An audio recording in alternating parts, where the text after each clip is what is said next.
السلام علیکم ورحمۃ اللہ وبرکاتہ۔ ایک مرتبہ کی بات ہے، دمشق کا ایک معروف و مشہور تاجر رات کے پچھلے پہر سڑکوں پر ٹہل رہا تھا۔ موسم خوشگوار ہونے کے باوجود اس کا دم گھٹا جا رہا تھا۔ ڈاکٹروں کے مطابق اس کے پاس ہفتہ یا 10 دن سے زیادہ ٹائم نہیں تھا۔ دنیا کا ہر ساز و سامان ہوتے ہوئے بے بسی کا یہ عالم تھا کہ ٹائم سے پہلے ہی سب کچھ ختم ہوتا محسوس ہو رہا تھا۔ ملک کے ڈاکٹروں نے جواب دے دیا تھا۔ ایک ننھی سی امید تھی کہ امریکہ میں علاج ہو سکتا ہے، لیکن وہ امید بھی ختم ہو گئی جب وہاں کئی مہینے ٹیسٹ کروانے کے بعد سینئر ترین ڈاکٹر نے آخرکار ایک دن آ کر نرمی سے سمجھایا کہ آپ کے پاس زیادہ ٹائم نہیں ہے، لہٰذا میرا مشورہ ہے اور عقل مندی کی بات بھی یہی ہوگی کہ باقی کا قیمتی ٹائم اپنے بیوی بچوں کے ساتھ گزاریں۔ وہ شخص رات کے اس پہر بے خبری کے عالم میں نہ جانے کتنی دیر تک ٹہلتا رہا، اور اس کی سوچ و بچار کا تسلسل تب ٹوٹا جب ٹہلتے ٹہلتے وہ ایک تنگ سے بے رونق پل پر پہنچ چکا تھا۔ سڑک کے اس پار اسٹریٹ لائٹ کے نیچے ایک خاتون کھڑی کسی آدمی سے گفتگو کر رہی تھی جس کی عمر تقریباً 30 سال کے لگ بھگ تھی۔ خاتون کا انداز منت سماجت والا تھا، جبکہ بندہ کوئی اوباش قسم کا تھا جو کہ اس کی بات نہیں مان رہا تھا۔ چنانچہ اس کے چلنے کی رفتار خود بخود آہستہ ہو گئی۔ کانوں میں جب آواز پہنچنی شروع ہوئی تو خاتون کہہ رہی تھی، خدا کے لیے مجھے اتنے پیسوں کی ضرورت ہے، بچے بھوکے ہیں، میں تمہارے ساتھ چلنے کے لیے تیار ہوں۔ جبکہ وہ اوباش قسم کا بندہ اس خاتون کی قیمت آدھی سے بھی کم دینا چاہ رہا تھا اور یہ کہہ رہا تھا، تمہاری اس سے بھی کم قیمت بنتی ہے۔ پھر وہ کندھے جھکاتا ہوا چل پڑا اور خاتون حسرت کی تصویر بنی کھڑی رہ گئی۔ وہ شخص تھوڑا آگے جا کر مڑا اور خاتون کی طرف چل دیا۔ اسے نزدیک آتا دیکھ کر خاتون چوکنی ہو گئی اور امید بھری نظروں سے قریب آنے والے کو دیکھنے لگی۔ نزدیک پہنچنے سے پہلے خاتون آگے بڑھی اور اس کا انداز ایسا تھا جیسے وہ اپنے آپ سے زبردستی کر رہی ہو۔ اس نے قریب پہنچ کر سلام کیا۔ خاتون نے مصنوعی مسکراہٹ کے ساتھ جواب دیا اور ٹٹولتی نظروں سے دیکھا اور تھوڑا قریب ہوتے ہوئے معنی خیز انداز بنا کر پوچھا، کیا موڈ ہے؟ وہ پیچھے ہٹا اور نرمی سے کہا، ایسی کوئی بات نہیں۔ دراصل میں نے ابھی گزرتے ہوئے تمہاری اس آدمی کے ساتھ تھوڑی سی گفتگو سنی ہے۔ مجھے بتاؤ میری بہن، تمہارا کیا مسئلہ ہے؟ اس طرح پوچھنا تھا کہ خاتون جو کہ مضبوط دکھائی دینے کی کوشش کر رہی تھی یکدم سے روحان سی ہو گئی اور بولی، بھائی میں اس طرح کی عورت نہیں ہوں جو اس وقت گھر سے نکل کر سڑک پر کسی کا انتظار کرے، مگر میں بہت مجبوری کے عالم میں اس وقت اس جگہ پر کھڑی ہوں۔ یہ بات سن کر اس شخص کا دل پگھل آیا اور اس نے مزید نرمی سے کہا، دلوں کا حال تو اللہ جانتا ہے، بہن مجھے بتاؤ کیا بات ہے؟ وہ بولی، میں ایک بیوہ عورت ہوں، میرے چھوٹے چھوٹے بچے ہیں، شوہر کو فوت ہوئے سال ہونے کو ہے۔ شروع میں تو پڑوسی رشتہ دار کچھ مدد وغیرہ کر دیا کرتے تھے، پھر آہستہ آہستہ سب نے ہاتھ کھینچ لیا۔ گھر میں راشن نام کی کوئی چیز نہیں ہے، کرایہ دار کا صبر بھی ختم ہو گیا ہے۔ اس نے کل شام تک کی آخری مہلت دی ہے، ورنہ وہ سامان کے ساتھ گھر سے نکال دے گا۔ میرے پاس اب اور کوئی چارہ نہیں رہا سوائے اس کے کہ آپ کو یہ کہتے ہوئے اس کی آواز بیٹھ گئی۔ یہ سن کر اس شخص کی آنکھوں میں آنسو آ گئے۔ اس نے کہا، بس ٹھیک ہے بہن، کوئی بات نہیں۔ اور جب جیب میں ہاتھ ڈالا تو پتہ چلا کہ جیب میں جو رقم ہے وہ نہ ہونے کے برابر ہے، کیونکہ جس عالم میں وہ گھر سے نکلا تھا اسے ہوش ہی نہیں تھا۔ اس نے خاتون سے کہا، فی الحال یہ رکھو اور مجھے اپنا ایڈریس بتاؤ، فکر کرنے کی کوئی ضرورت نہیں، اپنے گھر جاؤ، انشاءاللہ سب ٹھیک ہو جائے گا۔ خاتون بے یقینی کے انداز میں اس کی طرف دیکھ رہی تھی، جیسے سوچ رہی ہو کہ اس پر بھروسہ کرے یا نہ کرے۔ چنانچہ اس شخص نے پھر سے یقین دہانی کرائی کہ تم جاؤ اور ایڈریس بتا دو۔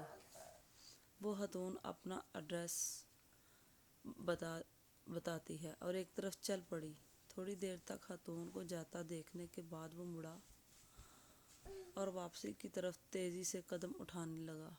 گھر پہنچ کر اس نے کافی مقدار میں پیسہ لیا اور ڈرائیور کو بڑی گاڑی نکالنے کو کہا، اور پھر خود ڈرائیو کر کے شہر کے 24 گھنٹے کھلے رہنے والے اسٹور سے راشن کا بہت سارا ساز و سامان اپنی گاڑی میں لے لیا اور خاتون کے بتائے ہوئے ایڈریس پر پہنچ کر سارا راشن اس کے گھر میں اتارا اور باقی کی رقم خاتون کو دے دی اور کہا، صبح کرایہ دار سے وہ خود بات کر لے گا اور کرائے کا معاملہ نپٹا دے گا اور انشاءاللہ ہر مہینے مخصوص رقم آپ تک پہنچا دی جائے گی۔ یہ کہہ کر جلدی سے بنا کچھ کہے سنے واپس مڑ گیا۔ خاتون بت بنی ہوئے یقینی کے عالم میں کھڑی آنسو بھری نگاہوں سے دیکھتی رہ گئی اور وہ شخص وین سمیت نظروں سے اوجھل ہو گیا۔ اب اس شخص کی کیفیت کافی مختلف تھی، اس کے انگ انگ سے خوشی پھوٹ رہی تھی۔ کچھ گھنٹوں پہلے جو اس کی حالت تھی وہ اب یکدم بدل گئی۔ اب اسے ہفتہ 10 دن گزارنے کی جو فکر تھی وہ تھوڑی کم ہو گئی۔ ہفتہ 10 دن کا خیال آتے ہی اس نے کاغذ قلم لے کر خاتون کا ایڈریس لکھا اور وصیت کی کہ ہر ماہ باقاعدگی سے 4 لوگوں کے معقول سے بڑھ کر خرچے کی رقم اس ایڈریس پر بھجوائی جائے، اور کاغذ کو لفافے میں بند کر کے تجوری میں رکھ دیا۔ اب اسے لگ رہا تھا کہ اپنے آخری سفر کے لیے وہ تیار ہے یا تھوڑی بہت تیاری کر لی ہے۔ پھر ہفتہ گزر گیا اور 10 دن بھی گزر گئے، پھر مزید 10 دن اور پورے 15 دن گزر گئے۔ گھر والوں کے کہنے کے باوجود وہ ہسپتال نہیں گیا۔ اسی طرح کرتے کرتے 1 مہینہ گزر گیا اور اگلے مہینے کی رقم بھی اس نے فوراً بھجوا دی، اور ایسے 11 مہینے کرتے کرتے پورا سال گزر گیا اور وہ معمول کے مطابق رقم بھجواتا رہا۔ پھر سال بھر، پھر 5 سال، پھر 10 سال گزر گئے اور پھر پورے 20 سال گزر جانے کے بعد ایک رات وہ معمول کے مطابق تہجد کے لیے اٹھا، وضو کر کے تہجد شروع کی اور سجدے میں دعا کرتے کرتے اس کی سانسیں ختم ہو گئیں اور وہ اس دنیا سے سجدے کی حالت میں رخصت ہو گیا۔ ناظرین، یہ سچا واقعہ یہاں ختم نہیں ہوتا، اصل خلاصہ تو اب آنا ہے۔ گھر والے جب صبح اٹھے تو اس کو سجدے کی حالت میں مرا ہوا پایا۔ افسوس کے ساتھ ساتھ گھر والوں کو اس بات کی خوشی بھی تھی کہ اچھی اور مبارک موت ہوئی ہے۔ خیر، تکفین و تدفین اور دیگر انتظامات کے بعد اولاد کا تجوری اور وصیت کھولنے کا وقت آیا تو وہ بند لفافہ بھی نکل آیا جو کم سے کم 20 سال پہلے کی تاریخ کا ان کے والد کے ہاتھ کا لکھا ہوا تھا، اور اس کا مطلب تھا اس لکھے گئے ایڈریس پر 20 سال سے رقم دی جا رہی ہے۔ پڑھنے کے بعد ان کو پتہ چلا کہ والد صاحب کو فوت ہوئے 7 دن ہو گئے ہیں، جو کہ تکفین و تدفین اور رشتہ دار لوگوں کے ملنے ملانے میں نکل گئے، اور وصیت کے مطابق رقم کی ادائیگی 7 دن لیٹ ہو گئی ہے۔ اس ایڈریس پر پہنچے تو دروازہ کھٹکھٹانے پر خاتون باہر آئی جو کہ اب 50 سے اوپر کی ہو چکی تھی۔ سلام دعا کے بعد تاجر کے لڑکے نے خاتون سے مؤدبانہ انداز میں کہا کہ ہم آپ کو والد صاحب کی طرف سے جو ماہانہ مخصوص رقم ہے وہ دینے آئے ہیں، اور معذرت چاہتے ہیں کہ مخصوص رقم کی ادائیگی 7 دن لیٹ ہو گئی ہے۔ وہ اصل میں اتنا کہنا تھا کہ خاتون جلدی سے بولی، ارے نہیں نہیں، کوئی بات نہیں، آپ کے والد صاحب کے ہم پر بہت احسانات ہیں، آپ لوگ میری طرف سے والد صاحب کو بہت بہت شکریہ بولیے گا، اور انہیں بتائیے گا کہ ہم ہمیشہ انہیں دعاؤں میں یاد رکھتے ہیں اور رکھیں گے، اور میری طرف سے اداب کے ساتھ انہیں بتائیے گا کہ اب انہیں رقم کی ضرورت نہیں ہے۔ تاجر کا لڑکا حیرت انگیزی سے بولا، اب ضرورت کیوں نہیں ہے؟ خاتون نے خوشی کے آنسو میں ملی آواز میں جواب دیا، اللہ کے فضل سے مہینہ پہلے میرے بڑے بیٹے کی ملازمت لگ گئی تھی، اور 7 دن پہلے ہی اس کی پہلی تنخواہ ملی ہے۔ خاتون خوشی کے عالم میں کیا کیا بولے جا رہی تھی، جبکہ لڑکوں کے کانوں میں خاتون کا یہی جملہ اٹک کر رہ گیا تھا، 7 دن پہلے ہی میرے بیٹے کو اس کی پہلی تنخواہ ملی ہے، 7 دن پہلے ہی میرے بیٹے کو اس کی پہلی تنخواہ ملی، 7 دن پہلے ہی میرے بیٹے کو اس کی پہلی تنخواہ ملی۔ اصل میں وہ جو بندہ فوت ہوا تھا وہ بھی 7 دن پہلے ہی فوت ہوا تھا۔